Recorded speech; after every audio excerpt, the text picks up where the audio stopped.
Bem, a gente vai dar início aqui à nossa abertura oficial. Eu sou a Flávia Brito, sou docente da FAO e diretora da Casa da Iaiá, do Centro de Preservação Cultural da Universidade de São Paulo, que está fazendo esse evento em parceria aqui com os coletivos. Então, eu vou passar a palavra ao Vitor para ele começar aqui o nosso começo do seminário. Bom, boa noite, bom fim de tarde, todos. Eu ia ler uma coisinha aqui, mas eu acho que eu só vou improvisar. Eu sou o Vitor do Salve Saracura, a Cláudia também do Salve Saracura, e o Salve Saracura é um coletivo aqui do Bexiga que compõe também a Mobiliza Saracura Vai Vai, né, que agrega vários coletivos, associações e militantes do bairro, do movimento negro. E a gente, do Salve Saracura, o Salve Saracura é um coletivo que existe desde 2019, mobilizado em torno da preservação do patrimônio cultural e ambiental do bairro do Bexiga, para contextualizar que isso está muito relacionado com a Mobiliza Saracura Vai Vai, que vem depois pela preservação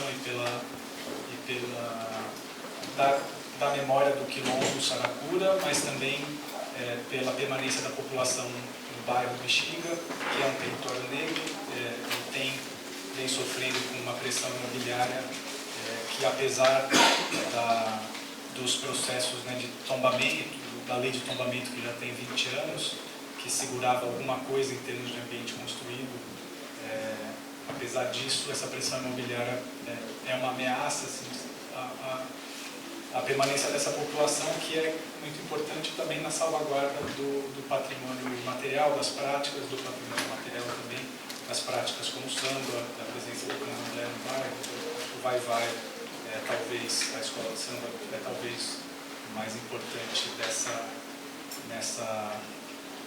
nessa continuidade, nessa presença da história do quilombo hoje, né? E é uma coisa, então o Bexiga é um bairro reconhecido como um bairro multicultural, né, tem uma grande diversidade social, é reconhecido pelo patrimônio histórico, tem cerca de quase 1000 imóveis tombados, uma vida cultural pulsante, os teatros, as cantinas, se diz muito, tem uma narrativa de um bairro italiano, o samba também muito reconhecido, mas é fundamental e vem ganhando muita força sempre essa afirmação, e a Vai Vai sempre esteve no pedaço lembrando isso, como o Bexiga é um território negro. Então, isso eu acho que é um mote importante. Estou dizendo isso porque é o primeiro seminário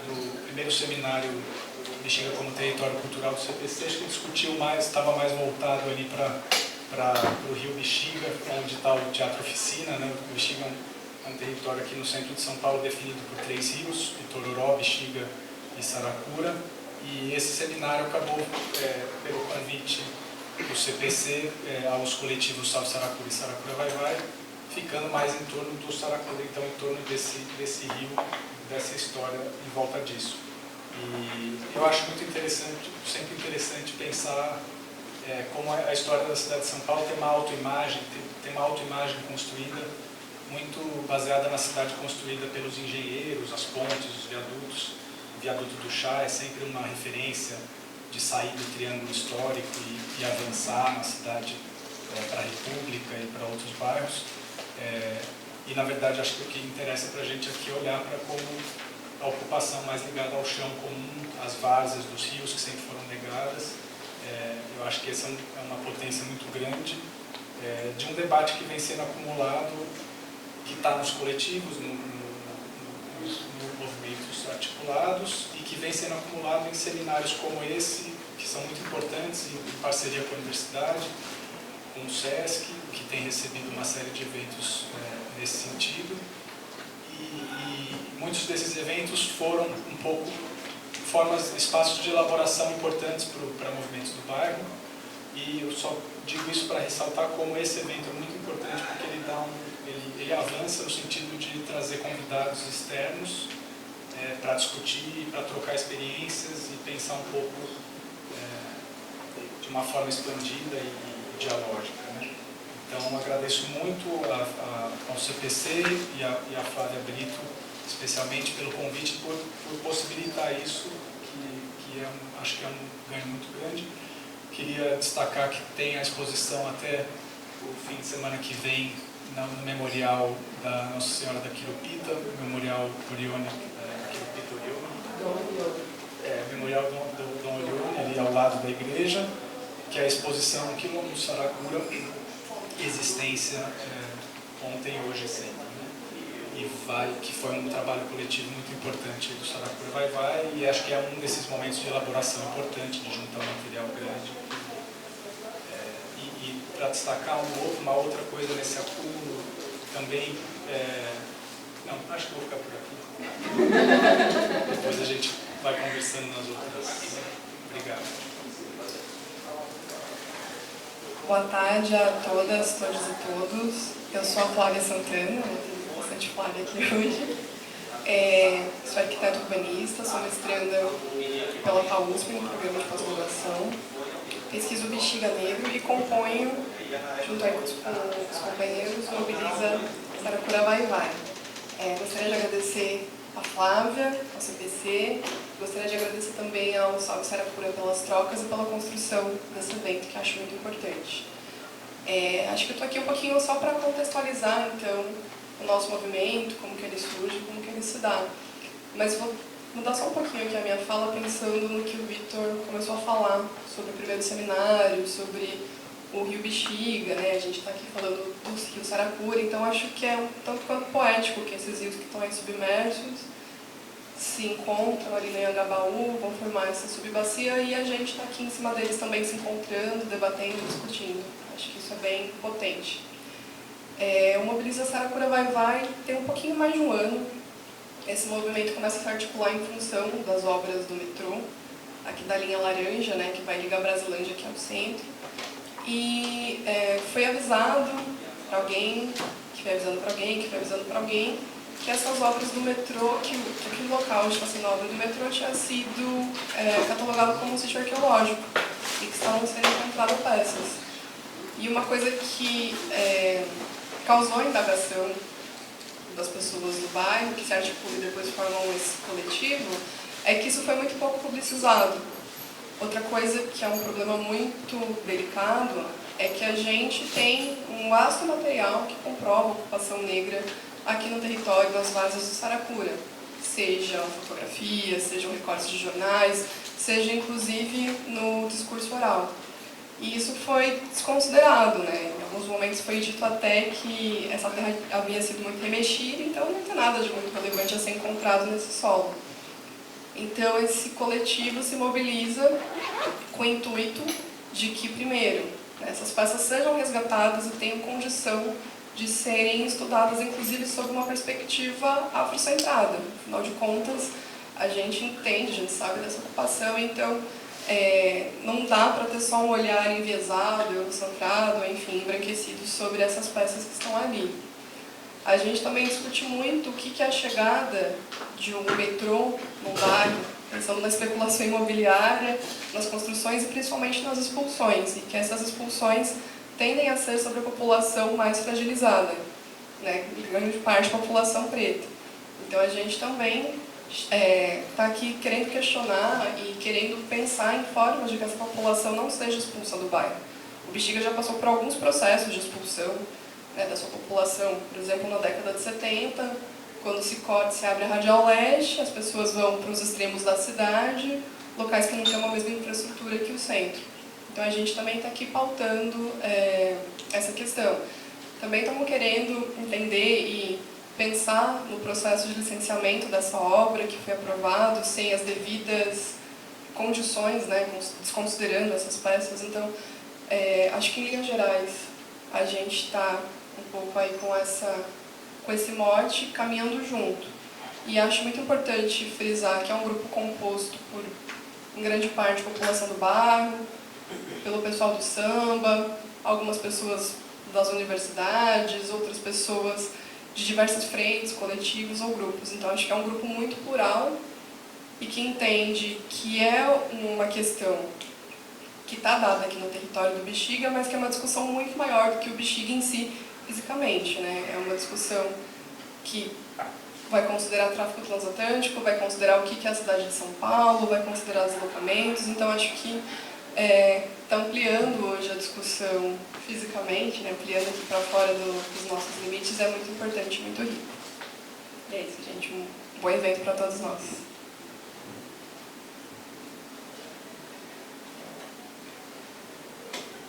Alô? Funcionando? Tá? Ouviu?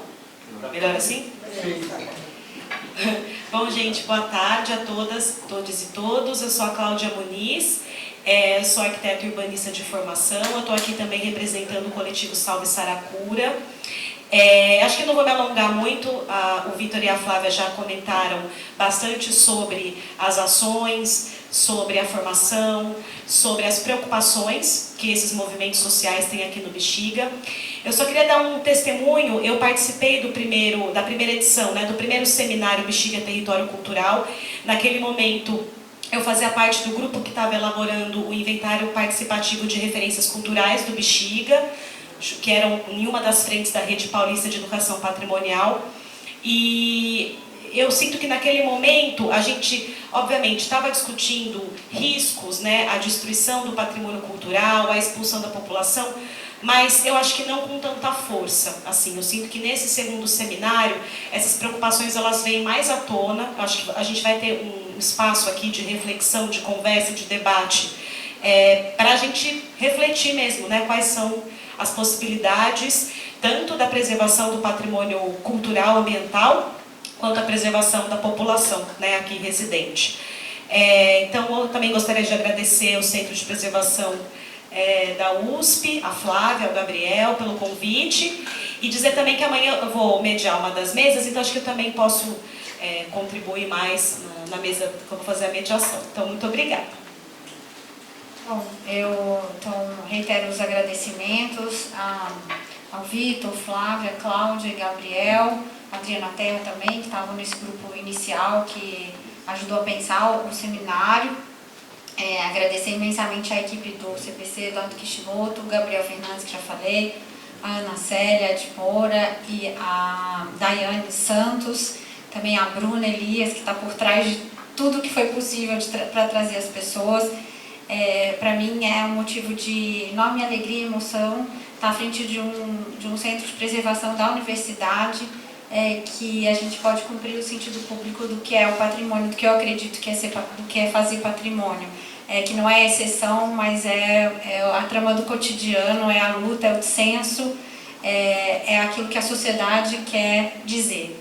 E o que é lindo do Bexiga, e aí de novo é um privilégio, mas também é um acerto de gestões muito anteriores à minha, no CPC, que entenderam que levar um centro de preservação cultural da Universidade de São Paulo para praticamente o único bairro tombado era uma decisão estratégica para que a universidade tivesse enfronhada nos debates da sociedade.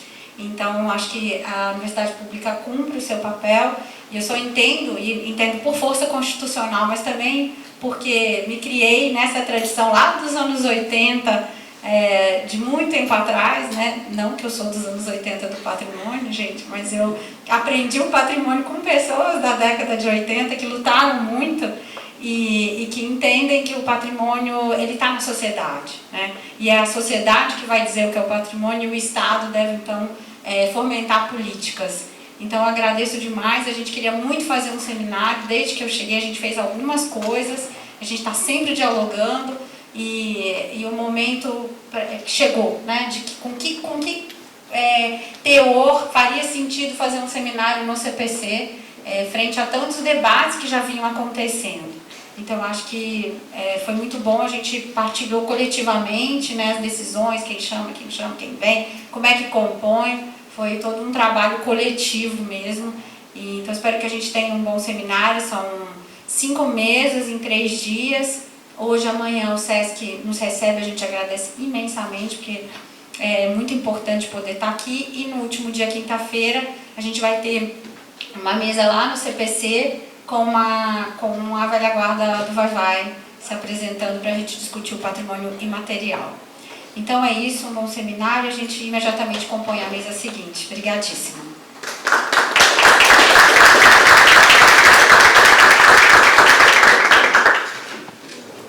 Alô? Escutam, né? Oi, boa tarde. Eu sou a Cláudia Baltazar. Vou falar que tem mais uma Cláudia.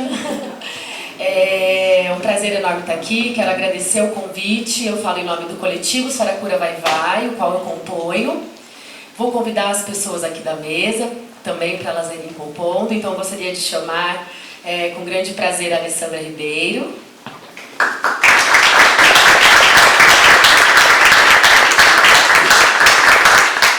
A Vanessa Pereira e o Fábio Velano. Vou fazer uma breve apresentação minha, vou ser mediadora desse encontro. Sou Cláudia, sou moradora do Bexiga há 15 anos. Moro na rua Maria José, uma rua de grande importância também, porque é uma rua de lazer. Sou conselheira dessa rua. Componho o coletivo desde a primeira reunião, então estamos aí numa caminhada de 1 ano e pouco, 1 ano e meio.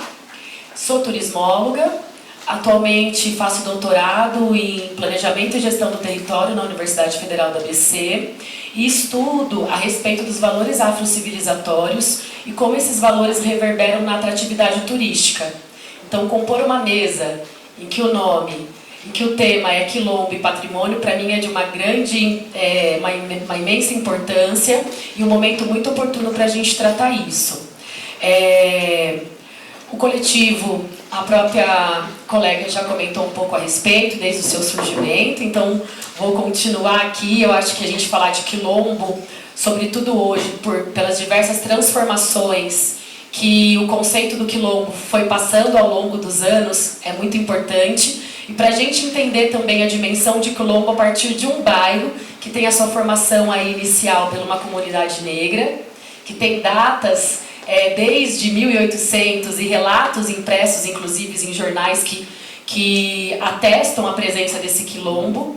Falar sobre patrimônio também é muito importante, porque a gente sabe que muitas vezes quando esses indícios, ou esses elementos são encontrados, as leituras muitas vezes não partem de um ponto de vista afrocentrado. Então acho que a formação dessa mesa é importante para a gente tratar a questão do patrimônio a partir de um ponto de vista não só afrocentrado, mas também que vai trazer as questões que são importantes dentro dessa leitura. Ao meu lado, a Alessandra, minha prima, tenho muito orgulho, gente, ela é minha prima, tá? Fico muito feliz aqui de tê-la aqui ao meu lado, porque não é a primeira vez que a gente faz essa dobradinha familiar.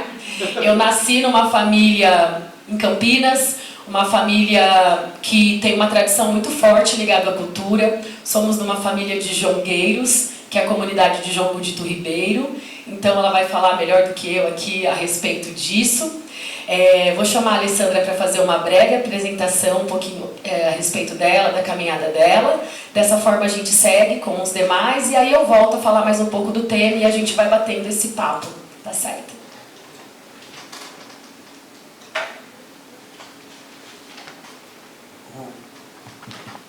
Bom, boa tarde a todas, a todos. Abençoe os meus mais velhos, meus mais jovens e meus iguais. Estou extremamente de estar aqui nessa mesa, ao lado da minha prima, nessa rasgação de seda total, né, familiar, mas principalmente porque aqui o SESC é um lugar que sempre me acolhe muito bem, então quero agradecer a todos aqui do SESC pelas várias oportunidades que temos de estar juntos. Quero agradecer aos organizadores desse evento maravilhoso, em nome da Flávia, que entrou em contato comigo, da Casa de Iaiá. Muito obrigada pelo convite, em nome de todos aqueles que fizeram essa programação, que eu já vi que meu coração está dividido. Porque eu estou aqui falando de Quilombo, a partir de uma experiência concreta da nossa comunidade, mas eu vi que a cada dia a programação vai passando por questões que me são muito pertinentes, né? Seja o patrimônio na perspectiva do material, seja o patrimônio na perspectiva da política pública.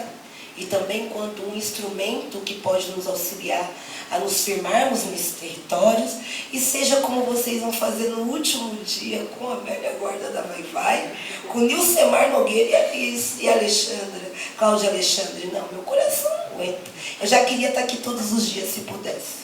Como não posso, vou tentar dar a minha contribuição, principalmente na perspectiva de quando uma comunidade que é essencialmente negra, majoritariamente gestada e liderada por mulheres negras, num bairro periférico da cidade de Campinas, que é a última cidade a ser considerada a abolir a escravidão, não porque no território brasileiro de dimensão continental não tenham tido cidades que de fato receberam a informação mais tardia, mas porque tinha uma concentração política de poder dos barões tão concentrada que até 1920 nós encontramos documentos de práticas de escravidão na cidade de Campinas. Então, essa é uma cidade que ela é territorialmente demarcada, onde você nasce, aonde você mora, é uma marca. É uma cidade cayanguera, né, com a abertura da Anhanguera. A cisão ainda ampliou, então você tem de um lado da Anhanguera tudo que é urbano, que é novidade, né, que a gente fala que é tecnológico, que é avanço, e do outro lado da Anhanguera, uma dimensão quase o dobro daquele lado, que todo mundo vê, que é onde estão as pessoas. E é desse local de onde estão as pessoas que eu nasço. E nasço com todos os desafios de qualquer comunidade que percebe que para que qualquer coisa funcione, a gente tenha que se reconhecer. Eu falo que eu não sei dirigir aqui em São Paulo, porque não tem quadra, né? Que nada é quadrado. Eu não sei como, mas aqui você virou uma rua, virou a outra, você está no outro universo. Mas e lá em Campinas a gente tem essa divisão pelas vias dos ônibus. É mais fácil sair da minha casa e até Barão Geraldo, para quem conhece, e até Sousas, do que ir no bairro do lado. Não tem nenhuma via de ônibus que conecte aqui, ali, como se fosse estratégico a manutenção da nossa separação, até porque a gente não pudesse se falar. E, por um outro lado, os desafios, as demandas de estarem desse outro lado da cidade, com a percepção que se você não conversar com quem está à sua volta, também nada avança. Então, nesse contexto, eu começo a ter um olhar mais atento para a cidade, para o território, para o quilombo, para a importância dos nossos bens culturais, quanto não só fortalecimento identitário, não só quanto uma ferramenta da Lei 10.639 para a constituição de um país cidadão, incluso e diverso, com as pessoas que construíram e que fazem parte dele, mas principalmente com o processo de recuperação da memória do meu avô, nos anos de 2000, quando eu descobri que meu avô era jongueiro. Já estavam aí uma grande movimentação dos processos de registro de jongo.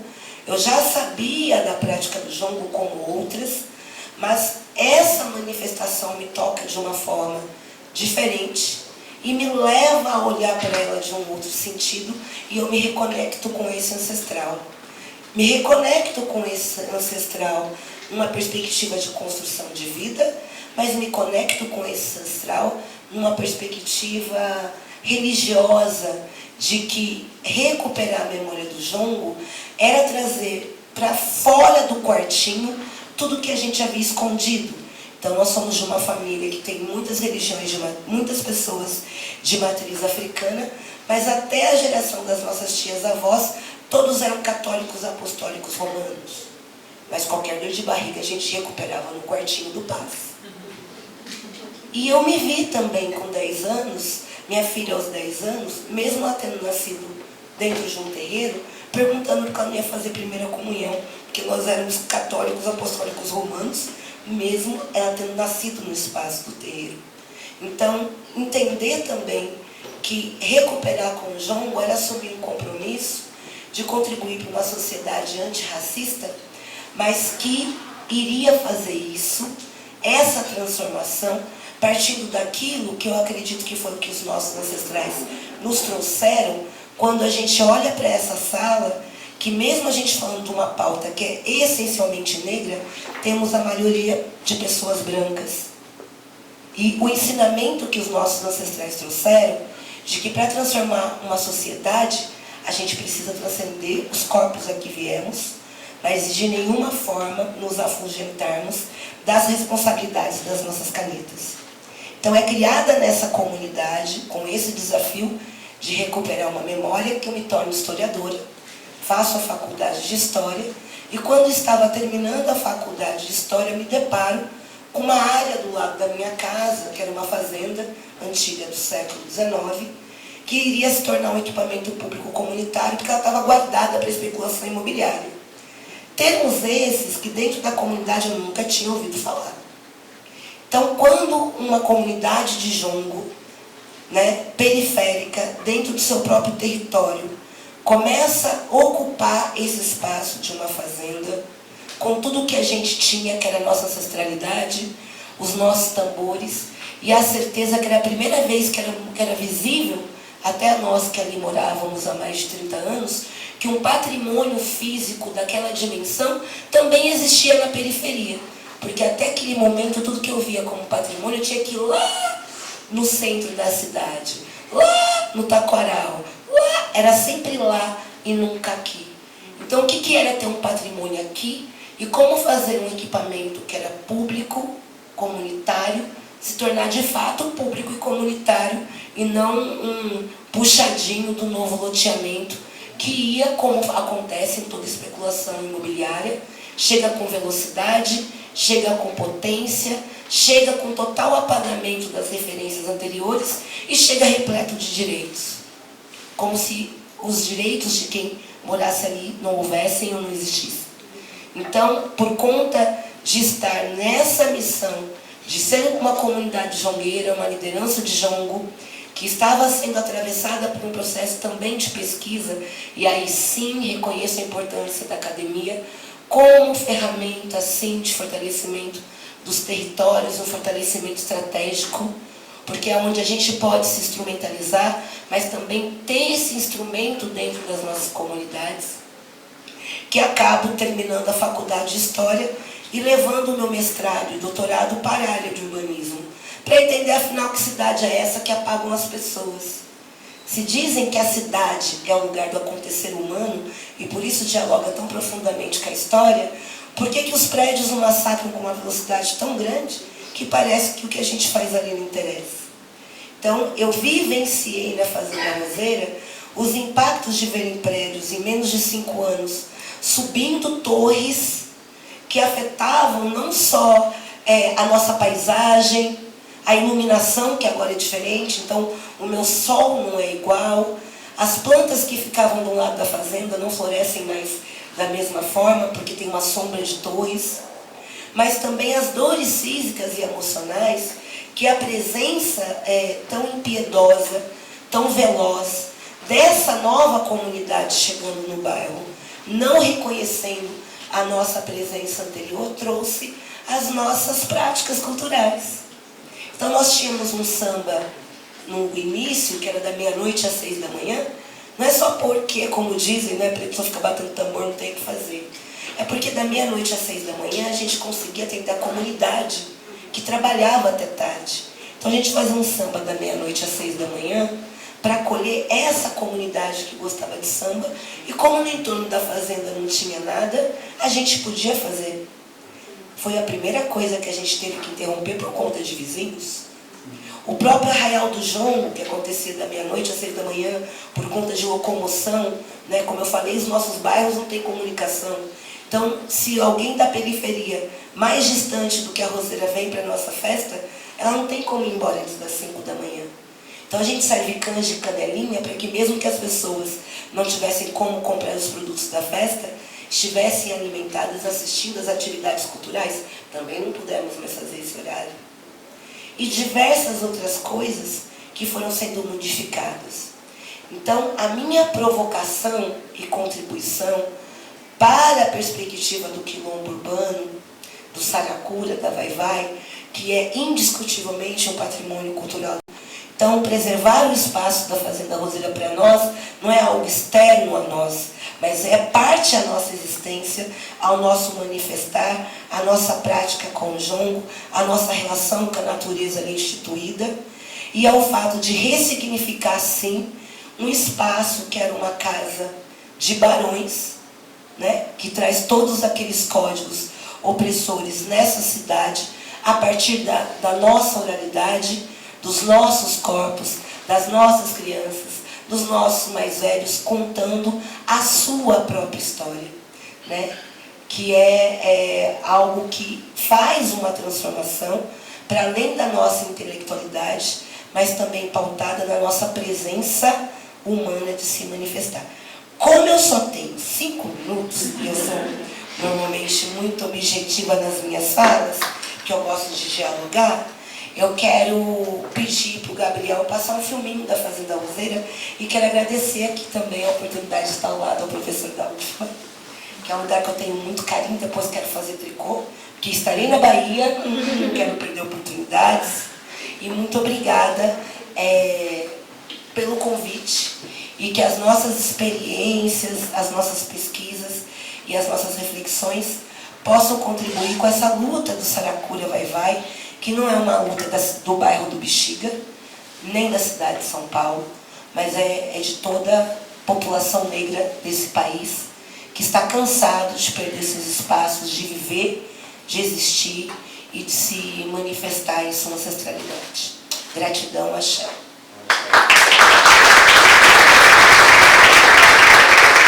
Oi, gente! Sejam muito bem-vindos à Casa de Cultura Fazenda Roseira, que é a sede da comunidade João Gudito Ribeiro.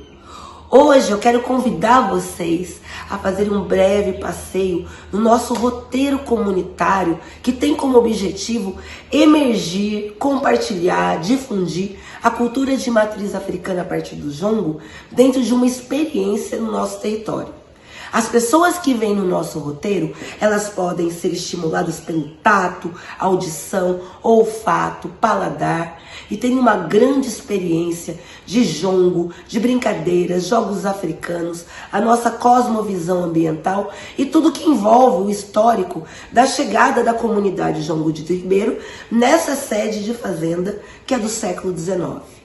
Vou apresentar para vocês agora um trechinho do vídeo Cidadão Repórter que apresenta um pouco dessa grande experiência aqui na Casa de Cultura Fazenda Roseira, em Campinas. A Casa de Cultura Fazenda Roseira é uma referência de patrimônio material e imaterial da cultura negra na nossa cidade, que é cuidada pela comunidade João Gudito Ribeiro. Eu sou Bianca Lúcia Jongueira e hoje Cidadã Repórter. O prédio charmoso do século XIX, construído de pau a pique, impressiona pelos seus janelões azuis. A história do precursor do jongo em Campinas, Benedito Ribeiro, vem sendo contada de diversas formas por seus descendentes. O jongo começou aqui em Campinas na década de 30, quando meu pai, Benedito Ribeiro, veio morar para cá. Surgiu nas senzalas. No tempo dos escravizados, quando eles tinham folga, eles dançavam jongo. Em cada um dos 15 cômodos enormes se espalham peças de referência do patrimônio cultural do jongo do Sudeste.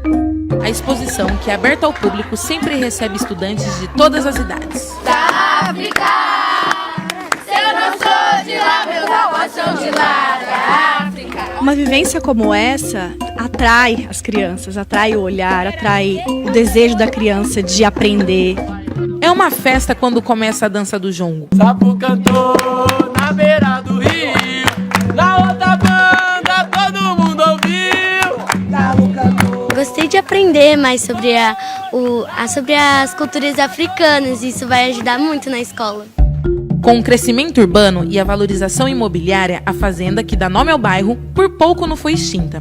Ela só existe ainda porque a comunidade se uniu para que houvesse a preservação. Ela estava sendo depredada, né? Ela estava sendo saqueada. A gente entrou para, de fato, preservar essa estrutura toda. É um bem registrado culturalmente, mas que não é tombado. Tem como ênfase salvaguardar as expressões artísticas, as comidas. E aqui na Casa de Cultura Fazenda Roseira sempre tem atividades e eventos totalmente gratuitos. Para melhores informações, acessem as nossas páginas. Eu sou Bianca Lúcia e hoje fui Cidadã Repórter. Acorda, galinheiro, que o lagarto tá de zóio no sol. Tá de zóio no sol. Amanhecer, o galo canta, bem de cedinho, galinha canta, viadinho. Acorda, galinheiro. E aí, vocês gostaram? Espero vocês aqui na Casa de Cultura Fazenda Roseira.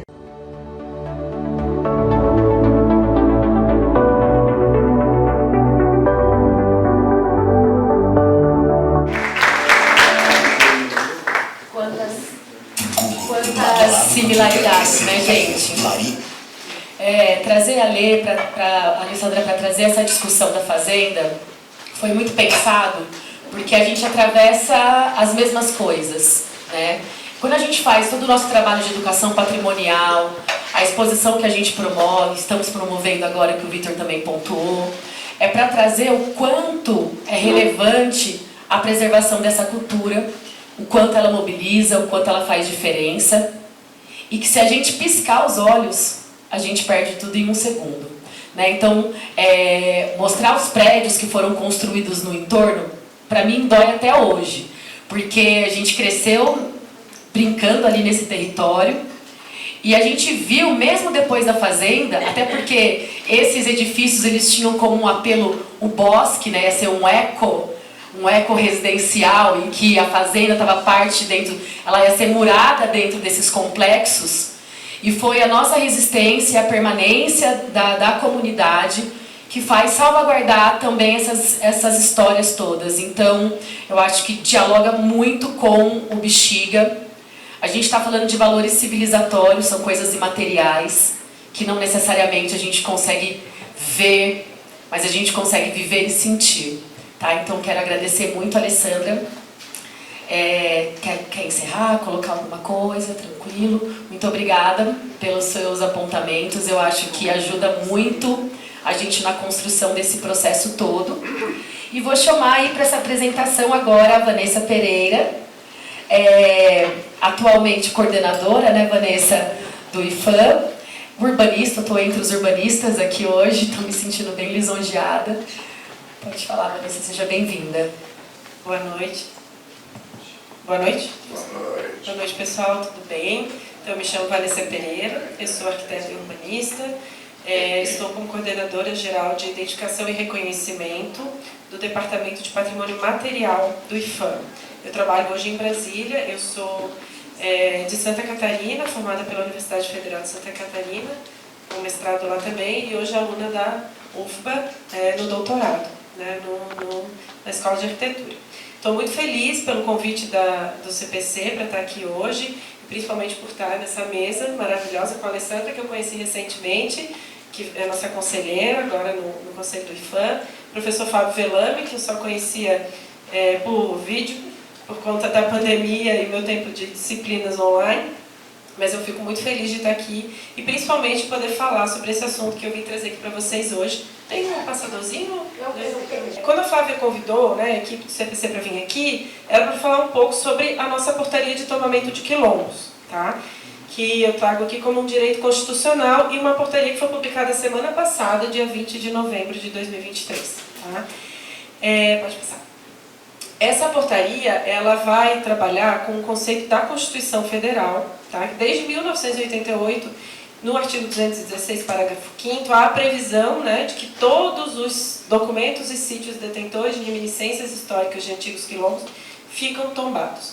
A gente sabe que o texto constitucional é cheio de termos assim já ultrapassados, né? Nossa Constituição já tem 35 anos, a gente sabe que antigos quilombos já não se usa mais esse termo, a gente tem uma ressemantização do que vem a ser quilombo, só que, enquanto uma instituição que não faz legislação, a gente regulamenta a legislação. Então, a gente precisa usar o texto constitucional para que nós não sejamos questionados juridicamente sobre o que estamos fazendo, né? Então, durante esse trabalho, vou apresentar para vocês, nós fizemos uma consulta pública e recebemos muitas críticas quanto a esse texto, E a nossa resposta foi sempre essa: a gente precisa se manter no que a Constituição nos diz. Por quê? Faz 35 anos que nós temos essa previsão legal. E eu vou contar um pouco para vocês a história de como é que a gente veio parar aqui hoje, porque isso não foi feito antes, tá? Então, como é que essa... eu tenho que fazer uma ressalva. Todas essas fotos são de comunidades quilombolas em que as quais visitamos nos meses de setembro e outubro, enquanto discutíamos a portaria junto com as comunidades, tá? Então vocês vão ver fotos tiradas por amadores de celular e mesmo assim são lindas, porque os lugares são incríveis, tá?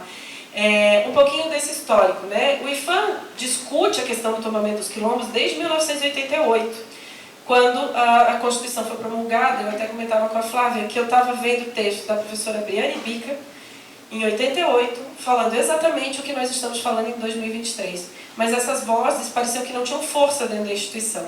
Por mais que essa discussão estivesse acontecendo, a gente via que os processos de tombamento eles estavam sendo abertos pelo rito do Decreto-Lei 25 de 1937, que era uma visão de patrimônio ainda já muito ultrapassada nos anos 80, quando o Brasil começava a refletir sobre essa nova visão de patrimônio, muito mais ligada à figura do ser humano, né, que era uma revolução que estava acontecendo no mundo já nos anos 60, e o Brasil, em plena ditadura militar, né, retardou um pouco, digamos assim, esse debate, e ele vai eclodir nos anos 80, e a Constituição é muito revolucionária nesse sentido, né? Então, esses processos vinham sendo, vinham sendo abertos por aquela lei de 37. Foram criados, isso aqui é na Bahia, foram criados vários projetos e comissões e grupos de trabalho ao longo de 35 anos para discutir o andamento desse processo, tá?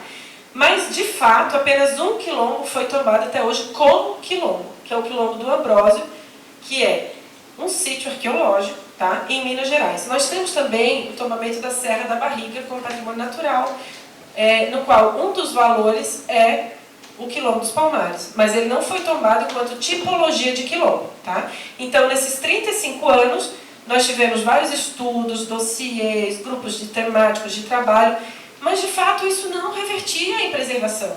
De fato, essas comunidades não acessavam todos os benefícios que o tombamento pode trazer, porque o tombamento dá acesso às políticas públicas de preservação do patrimônio, né? Pode passar. Então, a situação... quando eu entrei no IPHAN agora esse ano, a minha história com o IPHAN é, digamos, um casamento aberto. Mas a gente tem um relacionamento desde 2003, que eu vou e volto, saio, entro. E agora, nessa minha nova passagem pelo IPHAN, quando eu fui convidada, e até faço um agradecimento público aqui, minha colega Érica Diogo, mãe de uma colega nossa que está aqui, que foi a pessoa que indicou meu nome para o nosso diretor, o André Schler, ele me apresentou essa situação. Vanessa, nós temos aqui hoje 17 processos de tombamentos abertos pelo Decreto-Lei 25 de quilombos. Esses processos todos com indicação de indeferimento. Eu vou explicar para vocês isso, tá? Por que eu trago esse mapa? São 17 processos em 11 estados, nas 5 regiões do Brasil. Ou seja, o quilombo ele não é um fenômeno regionalizado, ele não é uma discussão do Nordeste, ele não é uma discussão do Norte ou do Centro-Oeste, ele é uma discussão do país. E a gente tem pedidos de tombamento de quilombo em todas as regiões. Só 17, do universo que a gente sabe que são milhares, né? Pode passar. Então, no final dos anos 90, houve uma definição conceitual no IPHAN, pautada em elementos como vestígios materiais da ocupação quilombola. Tá? E aí, esse texto, né, essa definição, trazia a questão do período colonial até a abolição da escravatura. Então, eles estabeleciam um marco de 1888, que seria quilombo só o que existisse até aquela data. Só que essa visão já era muito descolada do que se estava discutindo sobre quilombos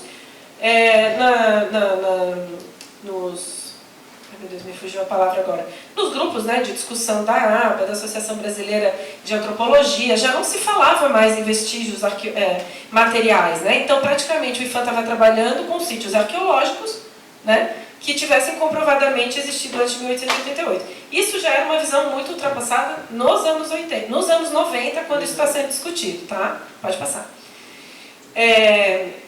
E aí isso foi avançando, foram preparados, nesse contexto ele foi tombado o quilombo do Ambrósio, em Minas, porque ele era um sítio arqueológico.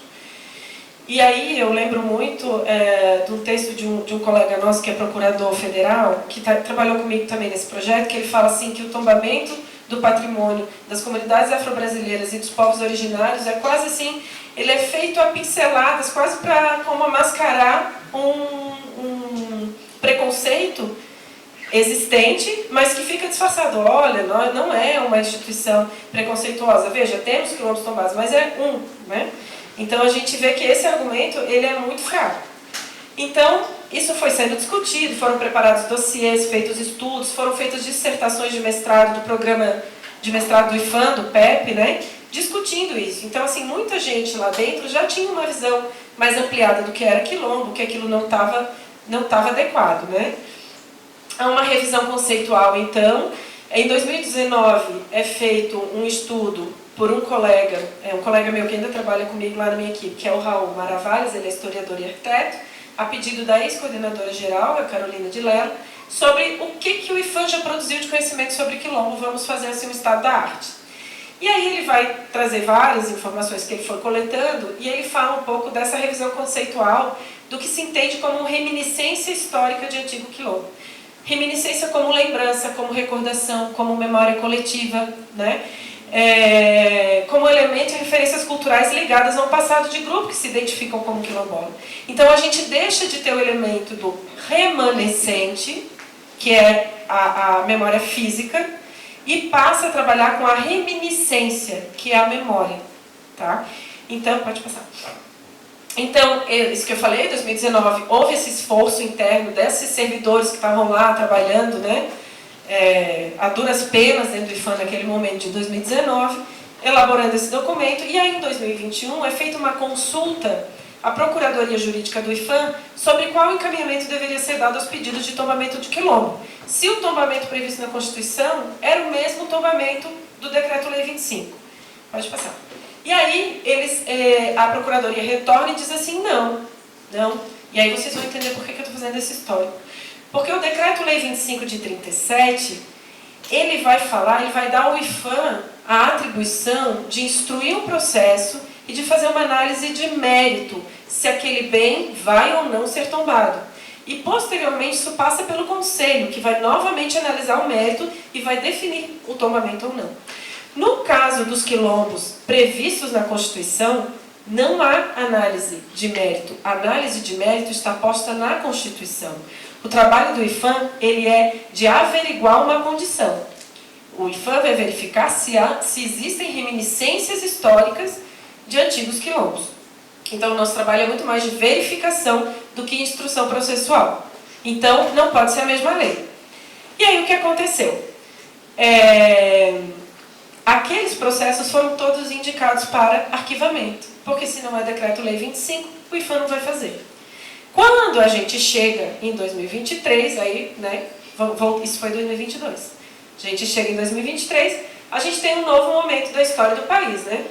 Um maior respeito à diversidade cultural do povo brasileiro, o papel das instituições públicas na atuação contra o autoritarismo e negacionismo científico e cultural, necessidade de priorização das culturas e dos povos que frequentemente são vítimas de ação de violência ou negligência institucional no nosso país. Então a gente tem uma força, pode passar, muito grande, tanto dentro da instituição, né, ali da minha coordenação, da diretoria de patrimônio, né, do Andrei, do presidente do IFAM, do Leandro Graz, que vão colocar isso como uma pauta prioritária. 5 minutos? 10 minutos. Tá, então eu recrio o Ministério da Cultura, enfim. A gente precisava reposicionar o IFAM nesse novo país, né? Pode passar. Tá, muito bem. Esse é o artigo da Constituição que a gente regulamenta por essa portaria, como eu coloquei, né? Já não vou repetir, mas é o parágrafo 5º do artigo 216. Pode passar. Vamos agilizar, vamos rápido. Vamos ao que interessa. Então, assim, a gente via que até então o patrimônio cultural brasileiro era muito focado na questão da patrimonialidade branca, né? Então a gente tinha muito pouco patrimônio reconhecido das culturas indígenas e afro-brasileiras. Então a cultura a Constituição, ela não dá opção, o IFAM precisa se posicionar sobre isso e, na verdade, com 35 anos de atraso. Pode passar. É que eu tenho que chegar na parte mais importante.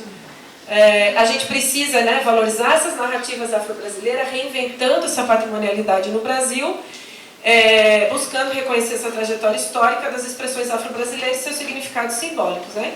Diante dessa situação toda que a gente está estudando, a gente vê que a pior situação é dos quilombos, que o IPHAN continua não dando resposta há 35 anos. Pode passar.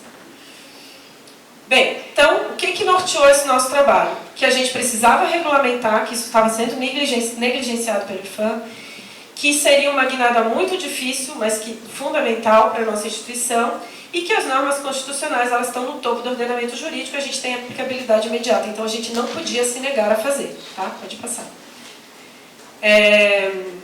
Então a gente precisava inserir a questão do tombamento dos quilombos na agenda da instituição, né? na atuação ordinária da instituição. Então a gente vai chamar esse tombamento de tombamento constitucional, pode passar. Depois até eles pediram para a gente não chamar mais assim, porque todo tombamento é previsto na Constituição, mas esse é aquele que já é qualificado na Constituição. Tá? Então a gente faz um ato declaratório, né? E é muito diferente do nosso procedimento administrativo. Ele é mais simples e ele é mais rápido, porque o IPHAN não cabe análise de mérito. Pode passar também.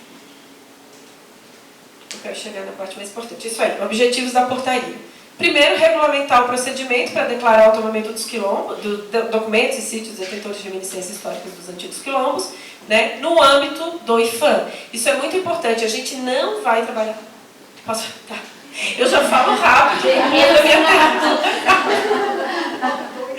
Ai, meu Deus, toda vez que eu vou falar com alguém assim, eu falo muito rápido, eu falo devagar. Tudo é muito importante. Tá, vamos lá. Então tá, aí esse objetivo, né, porque é importante a gente falar que a Fundação Palmares tem um papel, o IPHAN tem um papel, o INCRA tem um papel, todos são diferentes, tá? A Fundação Palmares ela é responsável pela certificação das comunidades quilombolas. Então continua sendo a Palmares o passo inicial para que uma comunidade se reconheça como quilombola. O IPHAN faz o tombamento daquilo que é referência cultural desse patrimônio. Não importa se a titularidade do território é da comunidade ou não é, porque o IPHAN não muda a titularidade. Não fosse assim, nós não tombávamos cidades inteiras, não tombávamos conjuntos urbanos, né? Então, a gente não consegue mudar a titularidade, mas a gente consegue garantir, ou pelo menos lutar junto com a comunidade, para que as suas referências se mantenham. Tá? Então, a gente vai... isso questionaram muito, vocês vão conseguir ajudar o INCRA na titularidade? Diretamente, não, mas indiretamente sim. Porque a partir do momento que se reconhece que aquelas referências são dessas comunidades quilombolas, você consegue ter mais argumentos para conseguir fazer com que aquele território venha a ser reconhecido como território quilombola, né? Mas não é diretamente, essa responsabilidade é do INCRA, o INCRA que tem orçamento para fazer desapropriação, cada um tem o seu papel.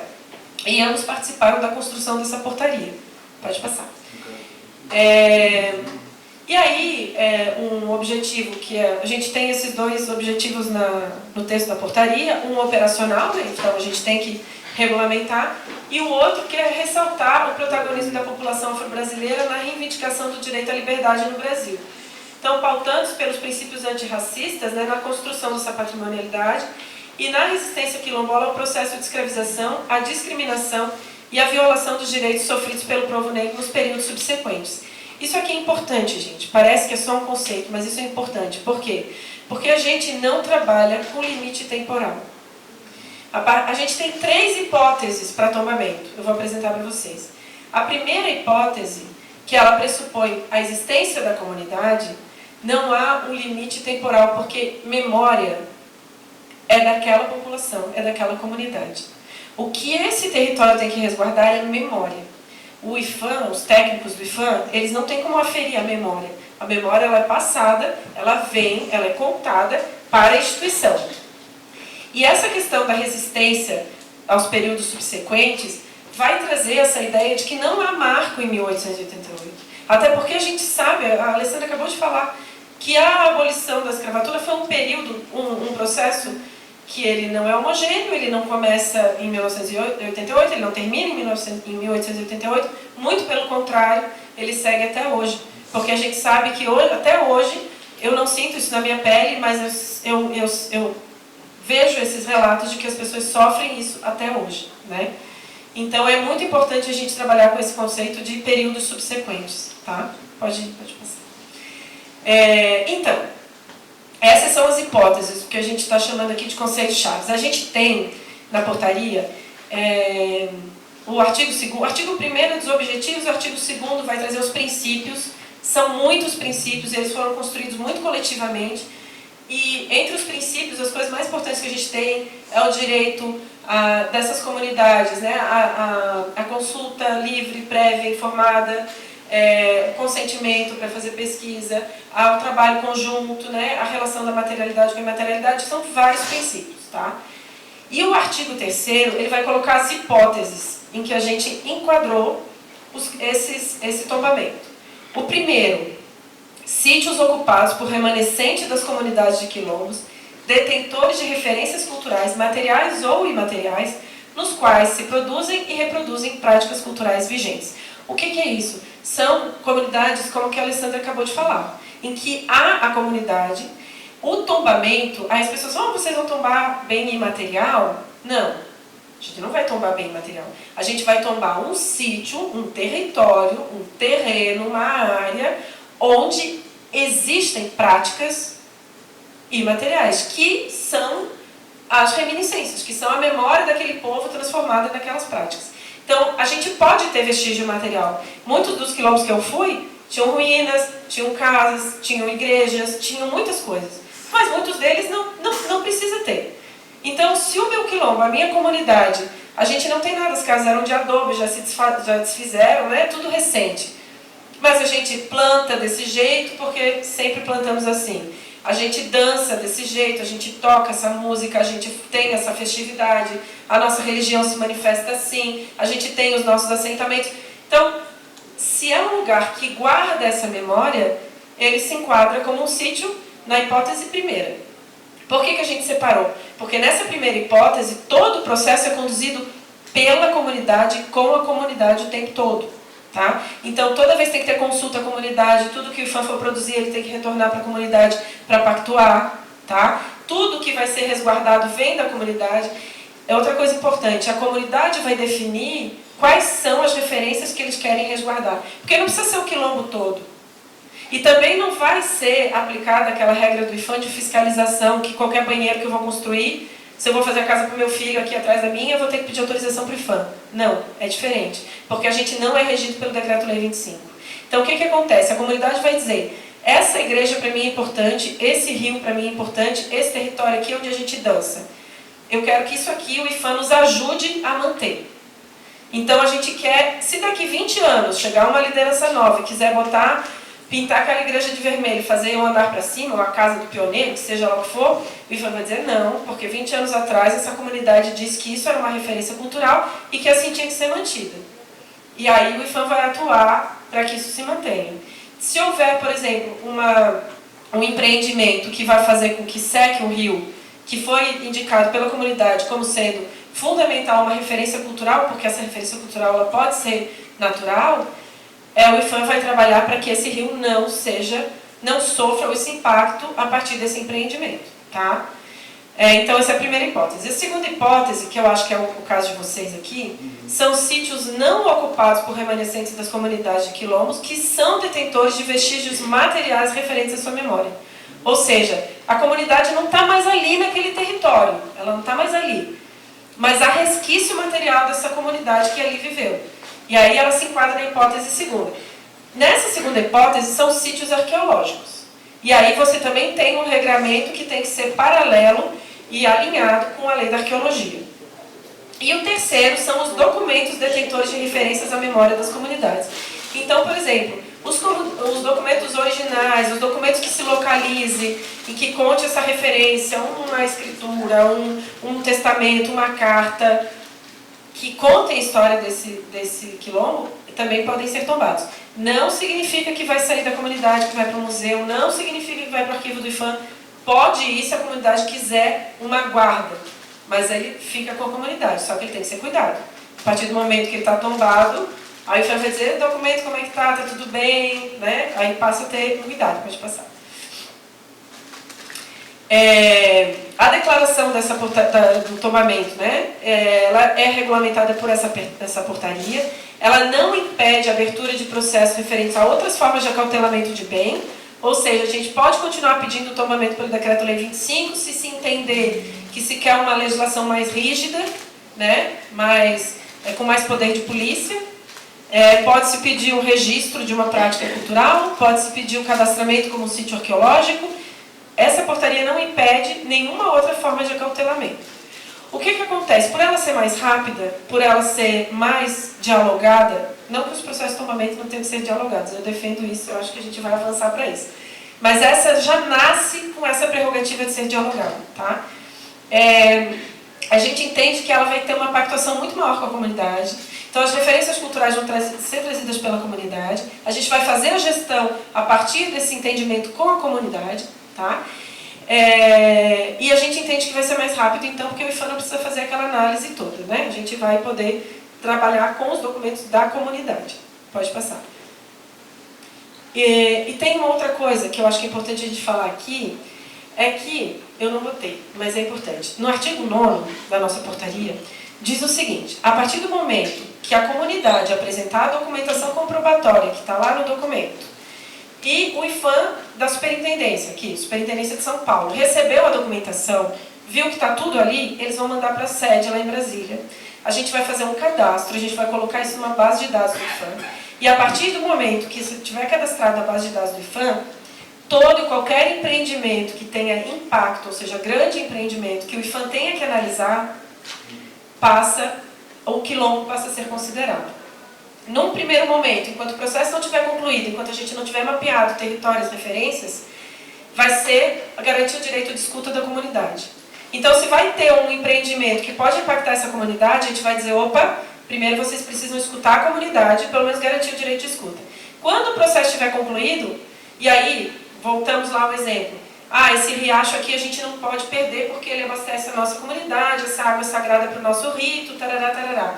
E a gente identificar que esse empreendimento tem potencial de impacto ali, a gente vai dizer, não, vocês não podem secar esse riacho, porque esse riacho é uma referência cultural para um quilombo, ele está protegido como patrimônio nacional.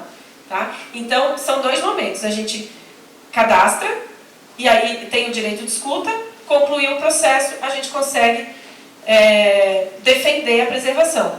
Gente, não é mar de rosas, quem está acostumado a trabalhar com o IFAM sabe que não é fácil, a equipe é pequena, a gente vive apanhando de tudo que é lado, mas assim vamos apanhar juntos, né? E aí eu estava numa reunião que a gente fez com umas lideranças da CONAC e tinha uma senhora de Minas que ela falou que eles passaram por uma situação e que eles não sabiam nem a quem recorrer. E até chegar no Ministério Público demorou muito. Ela falou, se a gente tivesse tombado, a gente batia lá no IFAM e pedia ajuda, porque pelo menos o IFAM ia dizer assim, vamos ao Ministério Público, né? Vamos agendar uma reunião e vamos ver o que a gente pode fazer. Então, assim, eu sempre falo, não vai ser um mar de rosas, mas pelo menos é uma forma de a gente tentar dar segurança para essas comunidades, para protegerem o seu patrimônio, que é o patrimônio cultural do país. Né? E aí eu sempre falo isso não é só importante para as comunidades quilombolas, nem para as comunidades afro-brasileiras, isso é importante para o povo brasileiro, para entender que o país tem outras histórias. E eu falo isso como uma pessoa que há 20 anos estuda patrimônio, que se deparou com uma quantidade de coisa que nunca nem tinha ouvido falar, não é? E isso eu acho que é muito comum dentro da academia, inclusive. Muito bem. Em relação aos processos de tombamento, né? A gente hoje tem esses 17, a gente vai mandar uma comunicação para esses requerentes, né, que a gente fala, quem pediu o tombamento, para saber se eles querem seguir pelo Decreto-Lei 25 ou se a gente vai migrar para essa portaria nova, eles vão ter esse direito de optar, porque essa portaria ela é diferente, né, os efeitos são distintos. Pode passar. E uma outra questão também que eu trouxe é que assim, as eventuais restrições em relação à utilização do sítio que surgirem a partir da declaração do tombamento, elas vão se restringir aos aspectos culturais identificados no processo de tombamento. E elas vão decorrer da pactuação com a comunidade, respeitando o princípio da consulta e do consentimento prévio, livre e informado nos termos da Convenção 69 da OIT, conforme estabelecido no... Enfim. Então, assim, só vai ter um efeito sobre os elementos, as referências culturais que a comunidade disser que quer que o IFAM atue. Isso para impedir que o IPHAN fique fiscalizando, botou um banheiro que não podia, esse tipo de coisa. Pode passar, já estou acabando, tá?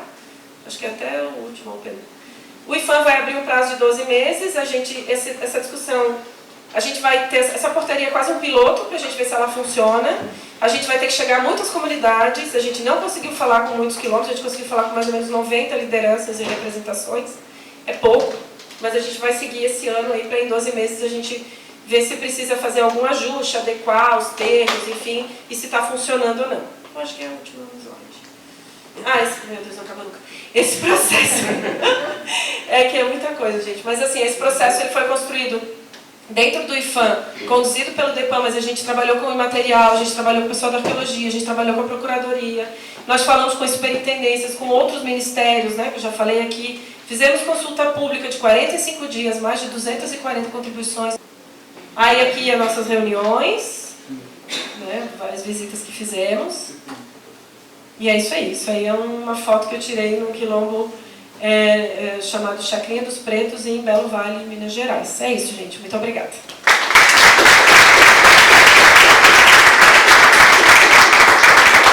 Obrigada, Vanessa.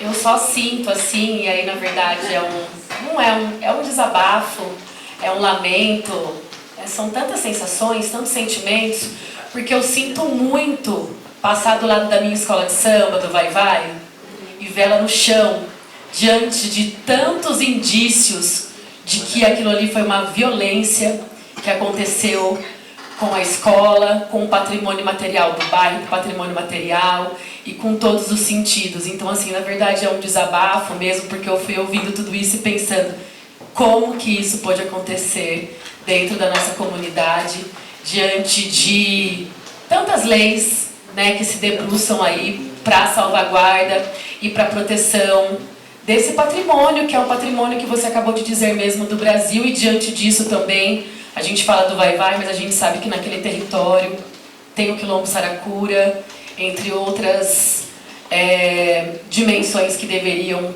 estar ali até hoje. Obrigada aí pela sua participação. Desculpa o meu lamento, mas eu acho que todo mundo que estava aqui, eu acho que sentiu tanto quanto eu e foi refletindo com a sua fala o quanto é importante, e aí eu me sinto feliz em estar dentro dessa mobilização junto com os meus colegas, com os meus camaradas aqui, porque o que a gente faz hoje, a gente luta dentro desse território, é para tentar salvar aquilo que estão tentando tirar, e a gente está resistindo diante disso tudo. Obrigada.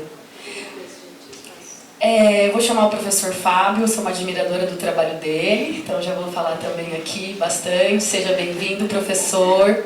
É um imenso prazer aqui mediar uma conversa com o senhor. Então a palavra é sua. Muito obrigada pela presença. Alô? Bom, primeiro agradecer a Flávia, né, pelo convite ao CPC. É um prazer e uma honra estar aqui com vocês, né, com uma da tradição, né. Peço licença aos meus mais velhos, aos meus mais novos, né, e aos meus iguais, para poder fazer uso da palavra. Agô, né, que é licença em Urubá, e eu vou fazer fiquei em dúvida, né? Eu havia preparado a apresentação para falar da questão do patrimônio, a questão quilombola, mas conhecendo a comunidade hoje, né, ouvindo a fala da nossa colega aqui, né, eu vou fazer uma apresentação de 2 comunidades quilombolas, mas depois eu vou fazer uma provocação sobre a questão da formação das cidades brasileiras a partir, né, de territórios negros importantes, né, como quilombos, terreiros e casas, né, de escravos de ganho, pensando como essas cidades nascem negras, né. Então vamos lá. Bom, vou trazer, né, uma reflexão, vou passar aqui também para frente. Bom, vou trazer para as comunidades quilombolas, pessoal, de um livro que a gente publicou recentemente, na semana passada, esse aqui, ó. A Arquitetura dos Quilombos da Bahia, né, que traz, né, uma reflexão muito escalar e transversal sobre a questão da realidade das comunidades quilombolas no estado da Bahia, uma comunidade quilombola em cada região do estado. Né, vou dar aqui para nossa com presente, para o CPC, né, agradecer, né, e vocês podem adquirir, né, Búfalo na Amazon, está aí à venda.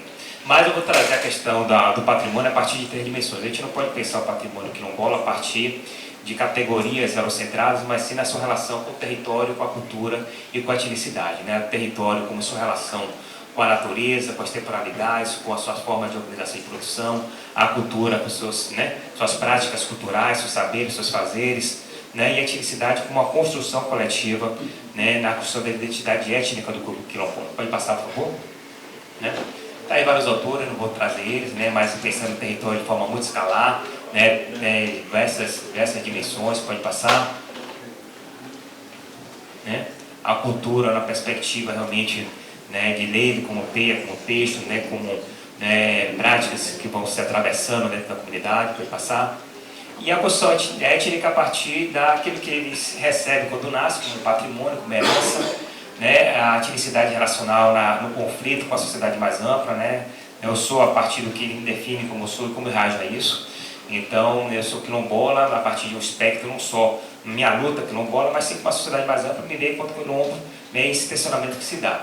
E a situacional, né, é aquela luta de várias comunidades rurais que não se identificavam com comunidades quilombolas e que, em determinado momento histórico, tiveram que assumir uma identidade quilombola como estratégia de luta política para poder sobreviver e se manter naquele território, como aconteceu, por exemplo, no primeiro governo Lula, durante a gestão do professor Biratan Castro, da Fundação Palmares, que fez uma campanha nacional de reconhecimento dessas comunidades enquanto comunidade quilombola, e então nós tivemos várias tensões nesse sentido. Vai passar? Mas se dá de forma não estamental, não estanque, né? Em relação entre território, cultura, etnicidade, como um vai alimentando o outro, vai se condensando na arquitetura e no patrimônio. Né? Vamos lá? Então eu vou trazer 2 comunidades, né? Que é o mapa da Bahia, né? Com várias comunidades quilombolas em cada região do estado a partir dos ciclos, né? Os ciclos econômicos, né? da realidade baiana. Pode passar? Não, tem o livro, eu tenho tempo. Então, depois você pega o livro. Pode passar? Pode seguir tranquilo, tá? Pode passar. Aí eu trago uma comunidade que eu gosto muito, é a comunidade Laje Quilombola e Laje dos Negros. É o quilombo um dos mais isolados do estado da Bahia, um dos mais antigos, né? Final do século XVII, início do século XVIII, comunidade Banto, né? Que está no local de pior ITH do Brasil. Né? Lá o chão é cinza, o horizonte é cinza, o céu é cinza, eles vivem do sisal. Lá as mulheres perdem 6 a 8 filhos, né, no parto, né, subnutrição, eles comem lá o sisal e também comem bolacha de barro, né, é uma situação muito difícil, né, pode passar. Né? E aí a rede de comunidades quilombolas, né, de Laje dos Negros, constituído mais de 23 comunidades quilombolas, fica em Campo Formoso, no sertão da Bahia, né, constitui um complexo de 12.700 famílias, que vai dar uma realidade de 60 mil pessoas quilombolas, todas elas vivendo nessa região do Alto Sertão da Bahia, e no qual se destaca aquele que está azul, com a comunidade quilombola de Barrocas, que eu vou trazer por quê. Vai passar? Né? Aí tem o posto de saúde, né, que demarca a comunidade quilombola, pode passar. Né, a organização espacial da comunidade quilombola de Barrocas, né, com as casas, espaços coletivos, e tem aquela casinha, né, que é a casa chamada do Undum, que vai ser uma casa fundamental, que ela vai tecer, né, uma relação de territorialidade, né, centrada, né, concêntrica nela, que vai aglutinar e vai, né, conectar toda a rede de quilombos do Alto Sertão da Bahia a partir da figura de mãe Josefa, Dona Josefa, e a partir do papel dessa casa, que na realidade vai ser um candomblé de caboclo do Alto Sertão da Bahia. Né? Pode passar? Aí está a realidade quilombola, né? São casas de adobe, germinadas, né? A luz elétrica chegou recentemente, programa Luz para Todos, pode passar? Né? Em realidade do Alto Sertão temos 2 casas, a da esquerda é a casa de Dona Josefa, e da direita, né, é a casa do Rundum, que é uma corpitela, né, de Ogum de Ronda, que é uma corpitola, né, terminológica, né, dessa realidade, e ali na frente tem, né, uma árvore, uma das poucas árvores da comunidade, onde o caboclo vai sair para poder dançar, para receber as pessoas, para poder orientar, vai ser um elemento significativo e importante da comunidade. Pode passar?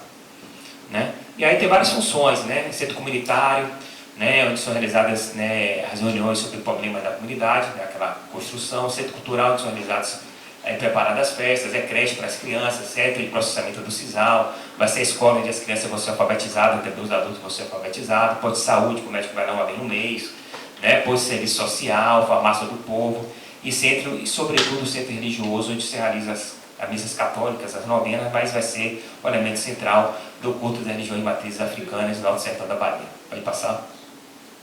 Né? Então o Centro do Rondon vai desempenhar várias funções dentro do quilombo, constitui o coração do quilombo de Barrocas e também o centro da rede de quilombo de Lajes dos Negros. Né? A casa tece o território rede, o território extrovertido, o centro da errância e da itinerância das comunidades quilombolas, que a ele dirige-se através de cuidados para os seus infortúnios, infortúnias, desventuras e venturas, dando sustentação ao fluxo da vida. Né? Vai passar. E aí eu tenho as atividades que a gente fez com a comunidade, para fazer a cartografia étnica, a cartografia étnica ou etnocartografia, como a gente chama esse trabalho que a gente faz com as comunidades tradicionais, de levantar os elementos simbólicos e que materializa a cosmopercepção dessas comunidades, mas sobretudo a ética e estética dessas comunidades, a visão de mundo deles, o que eles valorizam, o que eles dão valor, o que para eles importa. E aí as crianças, os adolescentes e os adultos fizeram várias oficinas de pintura, né, pode passar, né, e aí foi destacado um elemento central que é essa casa, a Casa do Rondon, porque nela vai ter lá a presença do caboclo, vai ter lá o altar católico, você tem os elementos aí do catolicismo de preto, vai passar. No fundo do barracão, os elementos da cultura afro-brasileira, com a imagem de Iemanjá, na sua forma latinizada, da Ubanda, o preto velho, a coladina, né, e vai passar também esse elemento que vai marcar muita espacialidade dos terreiros de candomblé, né, no Brasil, que é o chamado Oporum Aie, em Yorubá, mas que nesse aximundi, nesse elemento de ligação daquele elemento, né, que está ali das conchas na cumieira, que vai bater exatamente no chão, onde tem a cruz ali no meio do barracão, onde é assentado o axé da casa, que é chamado de toto, né, onde vai ser colocado, né, o axé da casa. Então vai ter, né, essa conexão, esse eixo no qual o caboclo vai dançar. Então no fundo tem um altar católico, né, com os elementos do catolicismo de preto, da religião de matriz africana. Lá à direita vai ter um espaço onde o caboclo vai incorporar e poder sair, e o barracão onde ele vai dançar e vai receber as pessoas. Vai passar. E aí a figura do caboclo, né, do Rondon, que vai fazer esse processo, né, de apoio à comunidade do Alto Sertão da Bahia. Vai passar. E aí tem isso, né, a religiosidade que torna a construção, o centro do Rondon, o centro do quilombo de Barrocas, torna-se a principal construção da rede de quilombos dos negros. Ela é a mais importante porque a população local atribui o valor de ancestralidade ao caboclo do Rondon, que pelas curas, tratamentos, realizações e acontecimentos feitos aos desvalidos do Alto Sertão do Campo Formoso, torna-se um ancestral coletivo de toda a rede de quilombos dos negros. Né? A figura do Rondon e a sua morada, a sua casa, constrói a identidade da comunidade quilombola de Lajes dos Negros. Então a gente está falando de um aspecto religioso, mas que vai transladar a religiosidade, vai ter outras dimensões políticas, sociais e culturais na comunidade.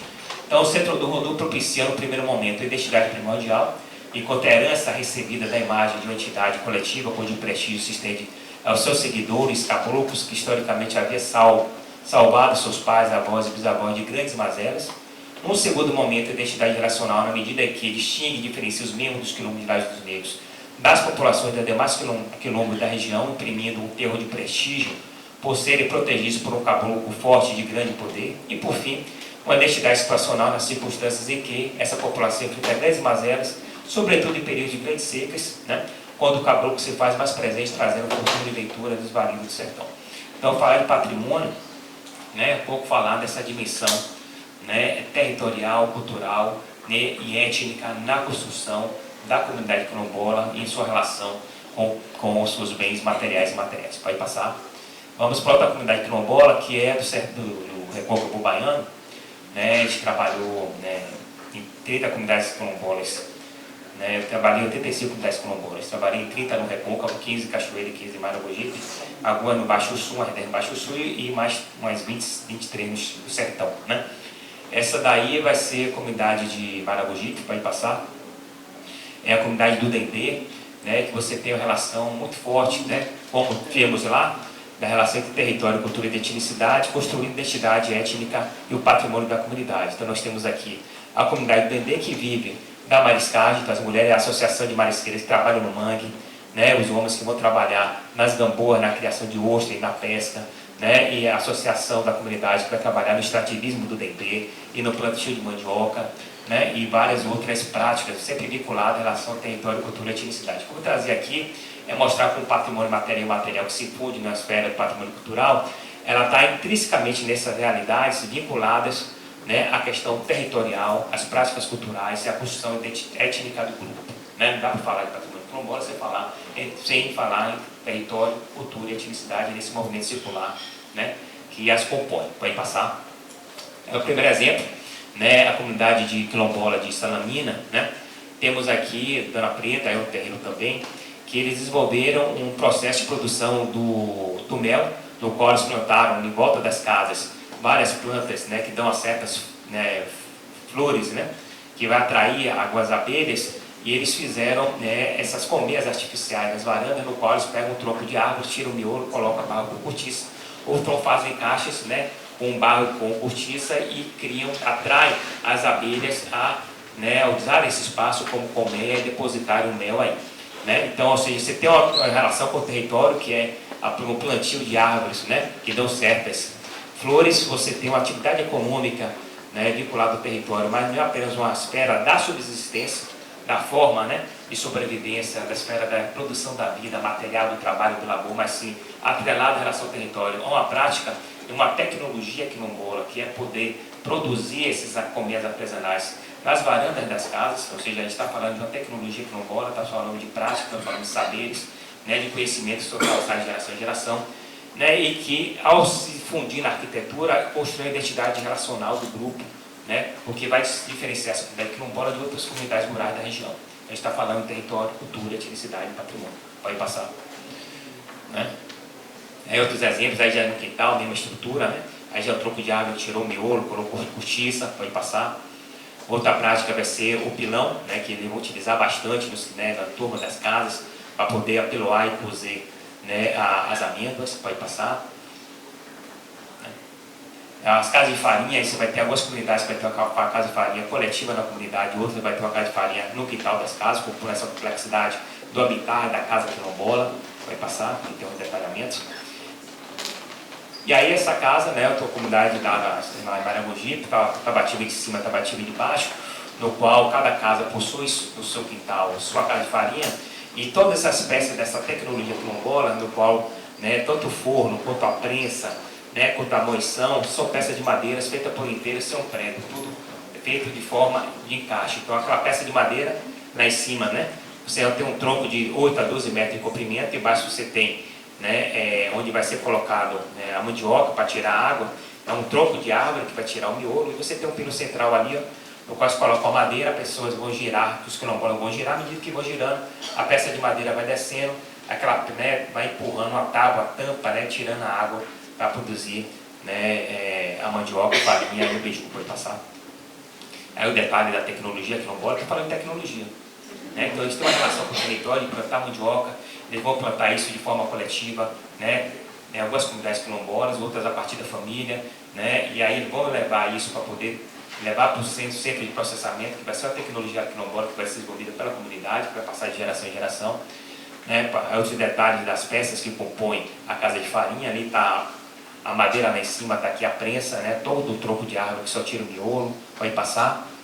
Né? Outro detalhe do encaixe da peça, pode passar.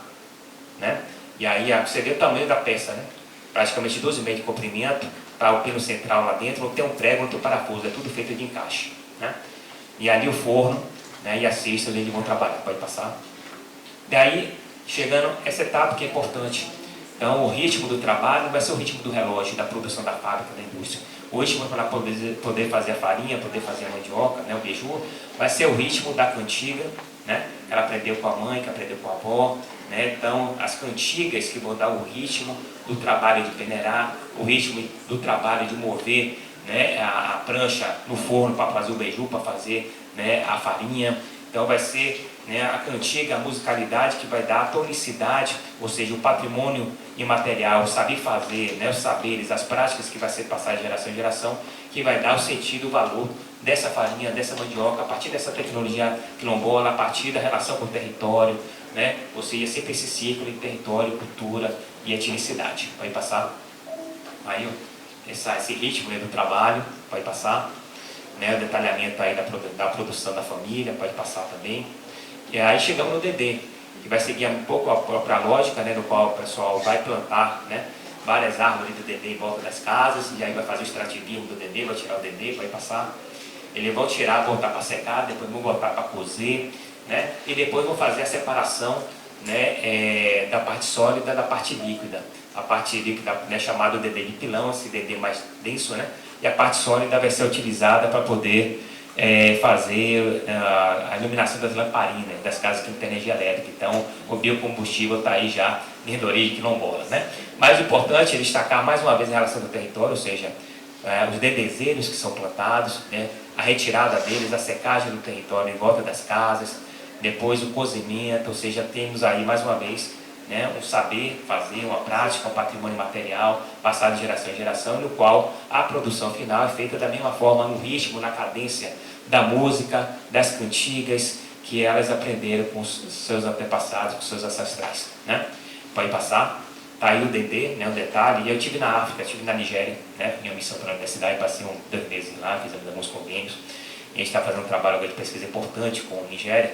E na comunidade Pé de Obar, que fica em Oyó, a mesma tecnologia que é empregada aqui no Ecococuparé.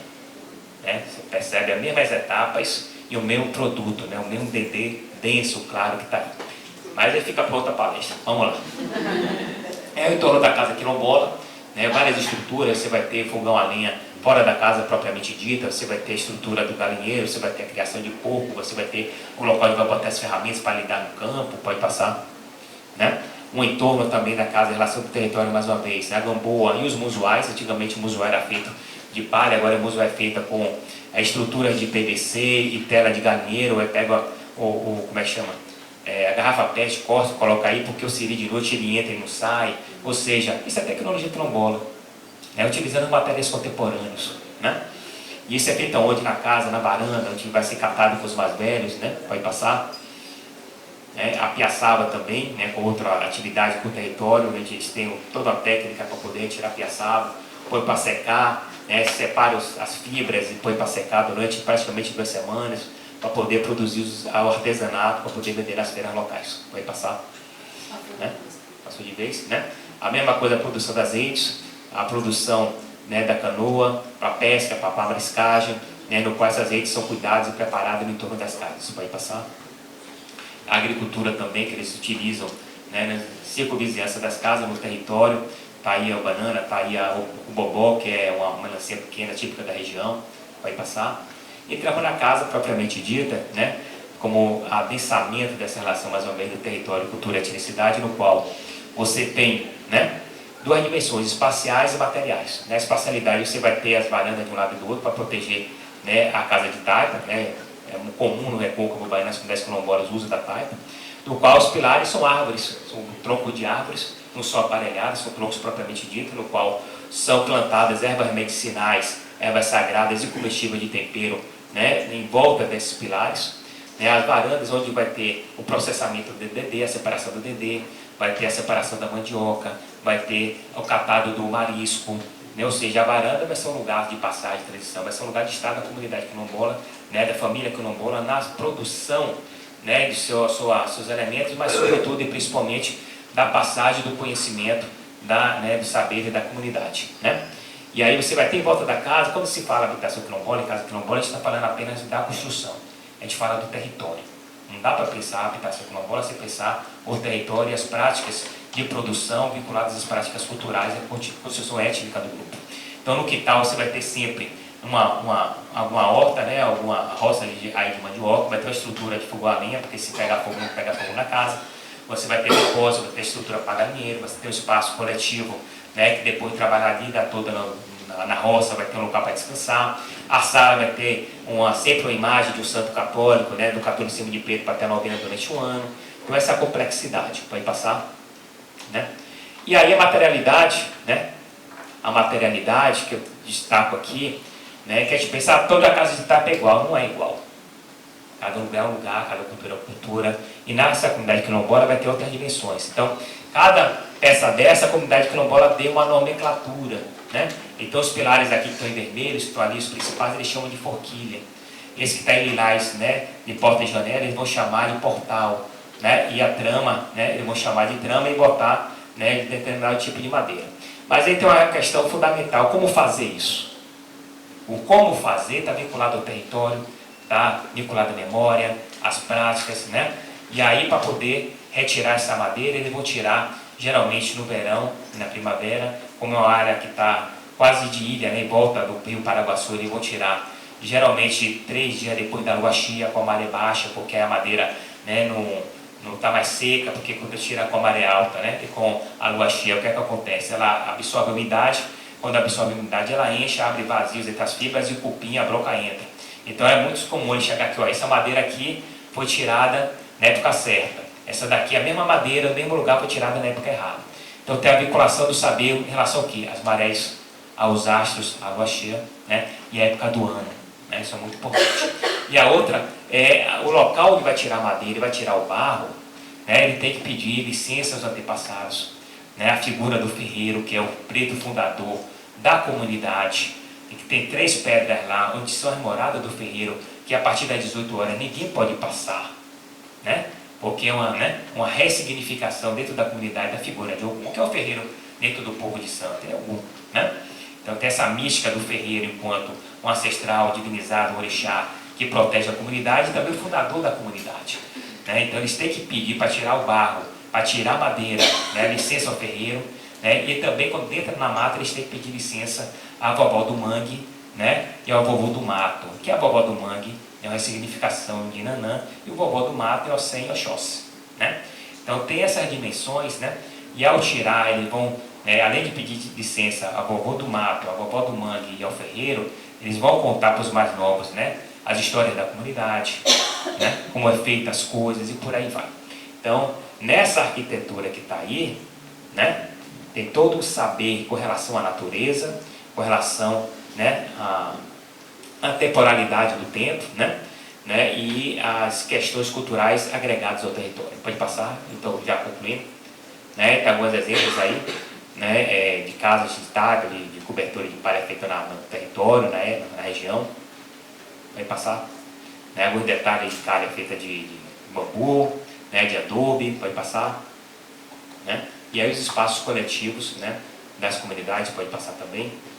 Né, as maquetes que são feitas dentro da Natal, né, que reproduz o território quilombola, então é muito curioso, né, na época do Natal eles reproduzirem, né, esse território dentro das casas, pode passar. Né, dentro de cada casa vai ter um cabo santo católico, no caso de São Bartolomeu, a gente vai fazer a novena no mês de agosto, né, e do catolicismo de preto, pode passar. Né, e as estruturas, né, em volta das casas de criação de animais, né, vinculadas aos territórios. Né. Pode finalizar. Né. E aí só para apresentar o slide, pode fechar aí, por favor. Você fecha aqui, só mais um minutinho, outra apresentação, para mostrar um pouco essa relação do quilombo urbano. O que há depois dos muros de Salvador. Né? É uma cidade murada, né? A gente estuda toda a sua arquitetura, a sua espacialidade, mas o que tem depois dos muros da cidade? Vai passar. Né? Tem isso aí, ó. Né? Várias comunidades quilombolas, né? Aquele mapa que eu apresentei para vocês, essa mancha preta. Né? Mas o que tem em Salvador hoje é todo esse perímetro. Né? Nós temos lá o quilombo buraco do Tatu, do século XVII, ali região Itapuã e Pitanga. No miolo da cidade, duas comunidades quilombolas, o famoso quilombo do Cabula, do século XVIII, e o quilombo do Beiru, do século XIX. Temos na aula, né, do Aie Todos os Santos, o quilombo do Urubu, né, da famosa Negra Zeferina, hoje o Parque São Bartolomeu. É aqui mais próximo o quilombo dos Mares. Né, e próximo dessa mancha preta, nós temos o conjunto de habitações escravas de ganho, escravos de aluguel, né, ali a região da Liberdade, Curuzu, né, e Perobás. E permeando o miolo e a próxima da cidade, várias comunidades terreiros. Né? Então, o que é que acontece? Né? Parafraseando Renata Aquino, que ela defende a tese, né? As cidades brasileiras nascem negras. Né? As cidades brasileiras, elas nascem negras. Né? Ela defende a tese dela. E aí, o que é que acontece? Quando a gente olha para esse mapa, na realidade, 70% da cidade de Salvador, 80% da cidade de Salvador, né, foram oriundos ou de quilombos, ou de terreiros, ou de habitações de escravos. Né? Ou seja, são os elementos geratrizes, né, desses bairros negros, né, que a gente chama hoje, está problematizando o conceito, né, de bairro negro, ampliando um pouco a visão de bairro popular, né, com o professor Henrique Cunha e a Maria Estela, então, trazendo essa discussão no campo da arquitetura e do urbanismo. E eu trago um pouco esse mapa para poder pensar um pouco, né, com vocês o Bexiga. Né? Eu acho que isso é uma realidade bastante próxima, né? Boa parte das cidades coloniais brasileiras, né, se retrata em relação a isso. Né? E a gente até vai complementar, ainda falta os índios, né? Eu estou orientando agora de ITFG e outra universidade, estou trabalhando, mapeando as territorialidades indígenas, né, da cidade de Salvador. Então é isso, pessoal, vamos para o debate, acho que vai ter um debate muito rico.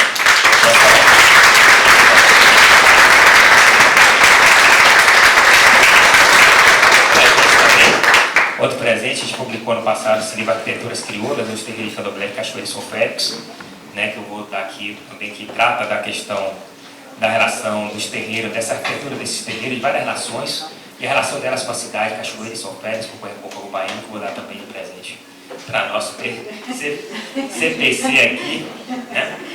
Fica aí à disposição para vocês, para a biblioteca aí para vocês, agradecer aqui, deu um convite, tem que retribuir de alguma forma. Uau! Gente, eu tô sem palavras, quase chorei em vários momentos da apresentação. Quando a Vanessa traz que tem 17 quilombos no processo e a gente olha tudo isso, a gente fala, sabe de nada, né, gente? Porque é tudo, né, quilombo.